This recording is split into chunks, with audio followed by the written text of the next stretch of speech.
கர்த்தருடைய பரிசுத்த நாமத்துக்கு மகிமை உண்டாவதாக. ஏசாயா 7வது அதிகாரம் 7வது வசனம். கர்த்தராகிய ஆண்டவர் அந்த ஆலோசனை நிலை நிற்பதில்லை, அதன்படி சம்பவிப்பதும் இல்லை என்று இந்த வசனத்திலே நாங்கள் பார்க்கிறோம்.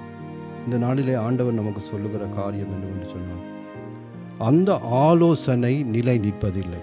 அதாவது எங்களுக்கு எதிராக, உங்களுக்கு எதிராக மற்றவர்களால் செய்யப்படுகிற ஆலோசனைகள் நம்மை தள்ள வேண்டும், அல்லது நமது குடும்பத்துக்கு எதிராக, அல்லது நம்முடைய பிள்ளைகளுக்கு எதிராக, நம்முடைய வேலைக்கு எதிராக, நம்முடைய வருமானங்களுக்கு எதிராக தவறான ஆலோசனைகளை செய்து ஏதாவது எங்களுக்கு அந்த உயர்வுகளை தடுக்க வேண்டும் என்று நினைக்கிற ஆலோசனைகள் நிலை நிற்பதில்லை என்று ஆண்டவர் இங்கே சொல்லுகிறார்.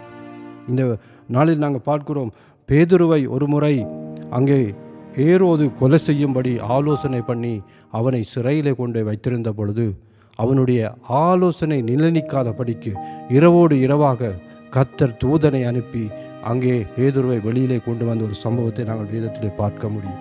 அதுபோல தான் இந்த நாளிலே நீங்கள், அவர்கள் எங்களுக்கு எதிராக அப்படி செய்து விட்டார்கள், இப்படி செய்ய போகிறார்கள் என்று ஒரு கவலையோடு, ஒரு பயத்தோடு நீங்கள் இருப்பீர்களாயிருந்தால் அந்த ஆலோசனை நிலை நிற்பதில்லை என்று சொல்லி ஆண்டவர் இந்த நாளிலே வாக்கு பண்ணுகிறார். கர்த்தர் உங்களை ஆசீர்வதிப்பார்.